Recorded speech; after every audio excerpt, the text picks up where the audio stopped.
Breaking news, patuloy ang koordinasyon ng Department of Foreign Affairs o DFA sa mga awtoridad ng Czech Republic kaugnay sa deportation ng isang Pilipinong wanted na kasalukuyang nasa kanilang kustodiya. Ayon sa impormasyon, nahuli ang nasabing individual na walang dalang passport o anumang travel document. Ang kanyang deportation order ay nakabatay sa isang kanseladong passport, kaya't nagkakaroon ng kaunting komplikasyon sa proseso ng kanyang pagbabalik sa Pilipinas. Sa ngayon, siya ay nasa detention facility habang inaayos ang kanyang mga papeles, tinatayang maaaring tumagal ng 1 hanggang 3 linggo ang buong proseso ng deportation, depende sa bilis ng koordinasyon ng mga ahensya. Sa oras na siya ay makabalik ng bansa, agad siyang dadalhin sa Camp Crame para sa medical examination upang matiyak na siya ay fit for trial.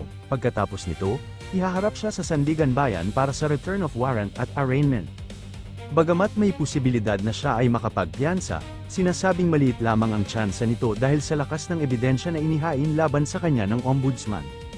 Samantala, inaasahan na maaari ring subukan ng sospek na mag-apply ng asylum sa ibang bansa upang maiwasan ang pagbabalik sa Pilipinas. Gayunpaman, iginiit ng mga awtoridad na gagawin nila ang lahat upang mapanagot siya sa batas.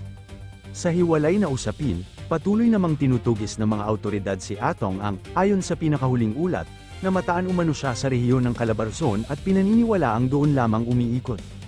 Nagbabala rin ng mga awtoridad na ang sinumang magtatago o tutulong sa isang pag-anti ay maaaring managot sa kasong harboring a fugitive, na may kaakibat na mabigat na parusa.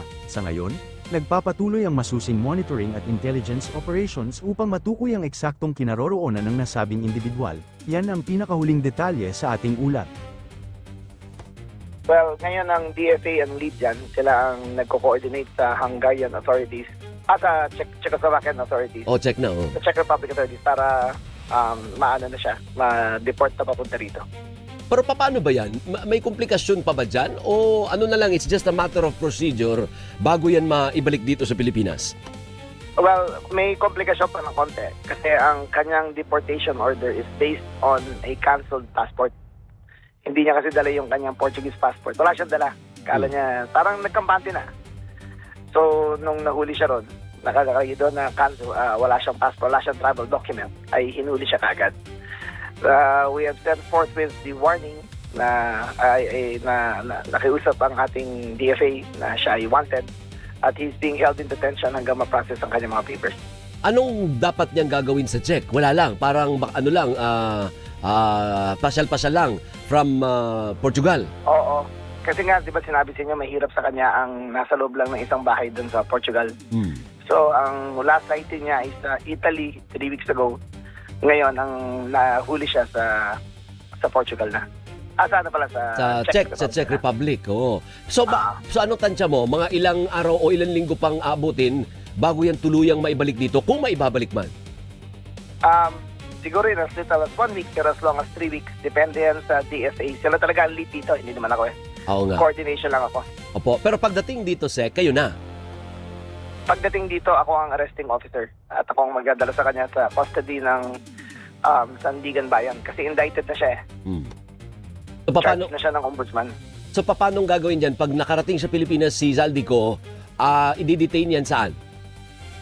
Dadalhin muna siya sa Camp Crame. Bibigyan siya ng thorough physical. He will be made sure that he is fit for trial. Sabay ipipresent siya sa return of warrant niya ay sa Sandigan Bayan.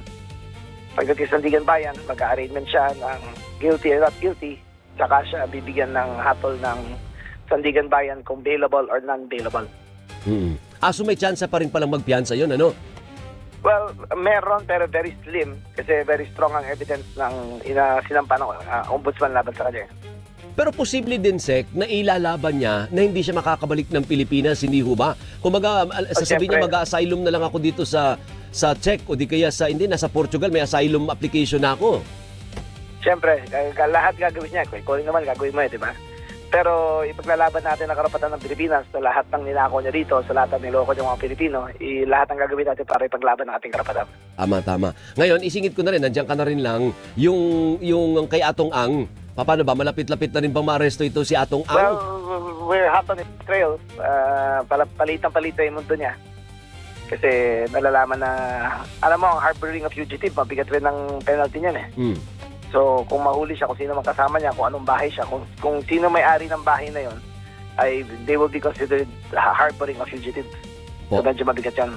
Anong latest, Secretary? Nandito ba o nasa Vietnam o nasang bansa ba? Latest eyeball sa kanya dito sa Calabarzon. So hindi rin pala nakalabas after all.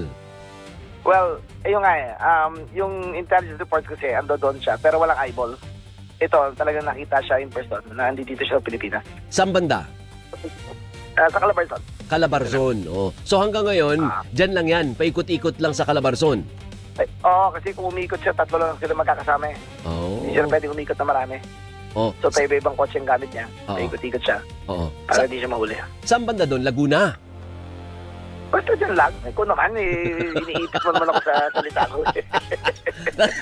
Malaki pa masyado yung Calabarzon. Ano? Pero alam mo, public knowledge naman na may farm naman din talaga siya sa marami. Di ho ba? Marami Oo. siya. Meron siya sa Batangas, meron siya sa Laguna. Oh. Di ko alam kung sa Quezon meron siya. Meron siya malaking may malaking resort siya sa bandang Olongapo, sa Males. Yun, oh. Malaking resort siya rin. Oo. Pero Region 3 naman yun.